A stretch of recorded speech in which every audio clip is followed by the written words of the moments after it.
Welcome to Civil War Digital Digest. I'm Will. We're out at the Waterloo Farm Museum today, and let's talk about the tents used by the Union Army during the Civil War. Before we get going, I've got to say thanks to one group of folks, and that's the CWDD Coffee Grinders. They're our patrons over on Patreon.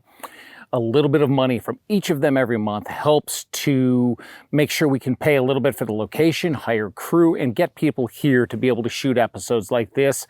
Would love to have you take a look and join the Coffee Grinders and support us there. Thanks. Tents from the Civil War. This is a quick overview of what the Union Army used.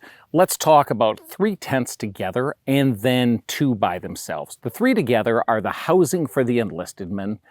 The largest of the tents that we have today is the Sibley tent. The Sibley tent is designed by a Union officer in the pre-war era, Henry Sibley. He'll go on to be a Confederate officer, but during his time pre-war, he's on the plains and he takes a look at some of the Native American structures, what we might call teepees, and comes up with this housing for his men. It's patented before the war, and when you look at the patent, you find out that there's actually 2 doors on the Sibley. When you order a Sibley tent, make sure you specify that the second door is done at the proper height to the patent, because a lot of times they'll make them full person height and that doesn't look as well. You want the shorter one. The Sibley tent was made for a large number of troops, sometimes 8, sometimes up to 16 men lived in there. There's a stove inside and a tripod holds the center pole up. All right. In the field. That Sibley tent's gigantic. With a housing of 8 to 16 men, it had to be moved on the wagons, which took more baggage wagons and more space. Well, as the Army looked to reduce its baggage wagons and make it easier for the armies to move in the Civil War, a large tent like this would not be feasible during the campaign season. However, if you look at the book Army Life in Virginia, you see from this 9-month regiment that as they get back into camp for the winter, they're issued back out again and are used throughout the war in more permanent fortifications and more permanent garrison camps. The men like to sometimes put wood floors inside, whatever they could do to be more comfortable. There has been discussion about walls being put on this, but we don't see it made out of cloth. We instead see stockading. When these tents are used that way, sometimes the tripod becomes available, and there's wonderful images that show that the Sibley tripod was used to cook over as a way to suspend the mess kettles for the Army. Another good use for these tents. As we look at the top of the Sibley, we see that it's open today and the stove comes up. There's also a cover that can be run up and put on top of it to close that down a little bit further to stop weather from coming inside. Let's move on and let's shrink down a little bit more, but we're still not able to be mobile. That's the common tent, sometimes called the A tent. If you take a look at ours, it's going to show one thing that's really useful for all the large tents. In December of 1864, Army Quartermaster Montgomery Meigs issues General Order 60 that gives a layout for how these tents should look late in the war. One thing you notice as you read through that, the littlest shelter tent, which we'll come to later, is the only tent that has any provision for machine sewing. The rest are all specified to be sewn in a workmanlike manner with about 2.5 stitches per inch. These would be properly hand sewn. Our common tent is that, so we get a chance to take a look at what that stitching would properly look like. The common tent is made for a mess of soldiers or a small group of soldiers. We've seen 4, we've seen 6 historically, and we show ours today with accommodations for 4 men inside. It's going to be cozy, it's going to be comfortable, and it's going to be a little bit smaller than the Sibley tent, but it still can't be carried by the men. It still needs to be packed in the wagons. I don't think there's a practical difference between the Sibley and the common tent when you get in the wagons. You need tents for 30. It's going to take tents for 30. We need to get away for the Army to be able to be even more mobile in the field, and we'll come to that in a second. There's a great story from Camburn of the 2nd Michigan about building winter quarters. In fact, in his years, he did 3 different sets of winter quarters, and his journal talks about them. One of his winter quarters as the 2nd Michigan with the 9th Corps move west. He talks about building winter quarters and what they did. We've seen images of the shelter tent stockaded over a small pen or almost small log house. They took 2 common tents, put them together and put those over a stockade to make a much bigger space for more men inside theirs. It's worth mentioning about the common tent that this is generally the shape of tents used by American soldiers during the Revolution all the way up through the Civil War. So there's a longevity going the 7 years back to our founding, coming up to the Civil War. Well, we've got to keep shrinking and getting smaller. The common tent's not even small enough. We'll move to the shelter tent. And this is the new kid on the block, literally, during the Civil War. In the 1850s, then Captain George McClellan is sent as an observer to the Crimean War, and when he publishes his report to the Congress afterward, he notes several things. Of course, he notes the way the saddles were. He also talks about the tent d'abri that men were carrying, how they had a small piece of canvas, each man, that buttoned together, and that could make a tent. It'll become very popular with officers during the Civil War because although the shelter tent is tiny, in fact, with me at 6'2", the shelter tents are generally only about 5'6" long. I don't care what happens. If I stretch out, I stick out. However, the officers were happy because with baggage wagons getting caught in the road jam that was the United States military transportation system, or getting stuck in the mud after rain, officers knew that if the men had the shelter tent, they had their canvas with them each night, and they had a way to protect themselves and have whatever housing they did. The shelter tent becomes the most common tent in the combat arms during the Civil War, during the active campaigning months. Meant to have two ends buttoned together. We also see places and drawings where they're used in the lines, sometimes called a shebang, where the tent isn't deployed in the tent style. There are 3 major variants of the tent issued throughout the war. In the Federal Civil War shelter tent, Fred Gady separates shelter tent production into 3 distinct types, with Type 2 and Type 3 each having 2 subtypes. Before we dive into this typology, it is important to note that this breakdown is modern for historians, and men in the Union Quartermaster Department would have no idea about it or what it meant. Yet, it is helpful for us to organize the originals in this way. Shelter halves were generally 66.5 inches long by 63 inches wide. Type 1 was closest to the French tent d'abri.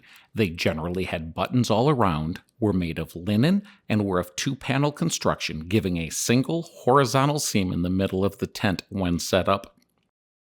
The Type 2 shelter tents were produced next in succession. With the scarcity of cotton in the North, cotton drill versions of this type were regularly accepted. It should be noted that the width of drill was narrower during the Civil War than today, generally only 28.5 inches wide. Type 2 shelter tents have 3 panels in their construction. The Type 2A has seams running vertically when set up. Type 2B examples have horizontal seams, or seams which run parallel to the ridgeline.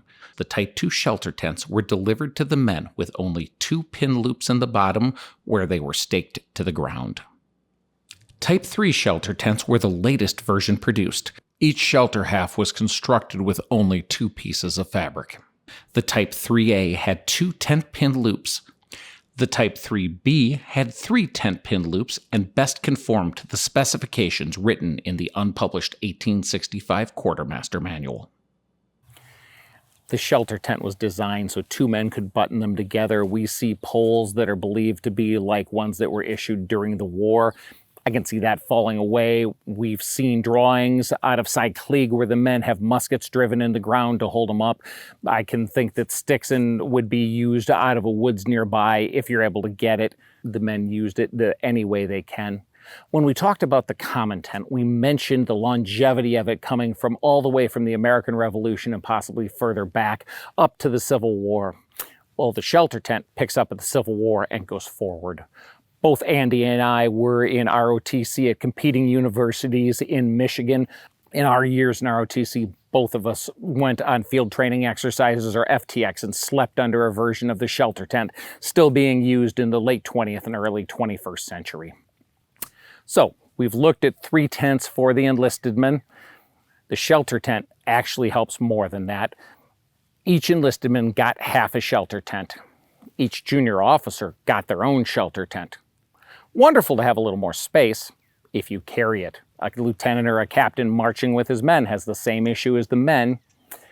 Maybe they carried it. Maybe with the little bit of baggage they got, they would have left a half and then picked up and only carried half. I'm sure both happened, all based on where the men are. So, officers, a full shelter tent, or further back, a wall tent with different amounts for different ranks as we go up and down. The wall tent is used for the officers, and we see ours dressed out with a cot and a table inside it. It's worth noting that one thing we don't show here today, and I did this choice intentionally, is we don't show any flies with the tents. Often in the reenacting world, you'll go and see a wall tent and there's a fly sitting out in the front. Look at the original photographs. That's not very common. The fly is put over the tent to better protect the tent and the property inside it. It's worth mentioning that as we record this in early summer 2024, there's a new source coming up for federal tent flies for the wall tent. The Liberty Rifles are now providing kits that you can purchase and hand sew yourself, so you have one that's appropriate in the appropriate size. The last tent we see down on the end is the hospital tent. At 14 by 14 generally, with almost 5-foot walls and 11 feet tall, we can see it way down there. I also left it on the end because this tent doesn't see as much time in the main camps. Of course, it's for the hospitals, it's for men who are recovering. Again, it comes with a fly, and there's a really great image from the permanent hospital that is set up after the Battle of Gettysburg in the months following, where we see a good look at the hospital layout, and we see a good look at the flies on top of the tents. We also have some small view of some of these hospital tents used as offices at division and corps headquarters. Sometimes with double doors, you can even see where officers set up one larger tent as an office and then had another tent butted up right against it so you could walk right on through into living quarters. Well, as we talk about tents, we do need to talk about some nomenclature, and this gives us a chance to learn a little bit and look at how things are done. Stakes does not show up in Montgomery Meggs's General Order number 60. He talked about tent pins. And I have, based off of his measurements, a tent pin for the common tent and a tent pin for the wall tent. There's a larger pin for the hospital tent as well. They give 3 specific sizes. They don't mention anything for the shelter tent, which is interesting. So we have pins, and then we have tent slips. Tent slips are the wood tensioners that the ropes on the edges of wall tents and hospital tents were used to tighten up. A lot of times you'll see them cut out of squares of wood in the reenacting hobby right now. Take a look at the originals. They're made to be turned. They're made to be just slightly either infinity or H-shaped. They're also not made out of cheap wood. They were made to last and be durable. They're made out of a straight grain hardwood. Our example's been made out of cherry. Our pins have been made out of white oak. It's interesting to note that as well as the shelter tent, no tent pin is mentioned for the Sibley tent, so we don't know what that is. But when every other tent talks about wood pins, we have to believe that's the way to go. And we're looking to reduce weight and reduce resource use, so that's something to consider. Well, this is a real high-level overview, but it's a chance to take a look at the tents that were used by the Union Army. From the tents for the enlisted men, the Sibley, the common, and then the veritable shelter tent, to the shelter tent and wall tent for officers, particularly the wall tent for officers at upper ranks, over to the hospital with a hospital tent, used in camp, used on campaign, used in garrison. These were the way that the men lived when they weren't in huts. At the Digest, our watchword is connection. How do you find a connection to the men who served in the Civil War? We've called these tents this entire program. These were their home. The men left their families and came to serve the United States government, serve our country in the Civil War. This was their home. This is where they lived for months on end. Hope you've gained a greater connection to what that home is. We'll see you next time.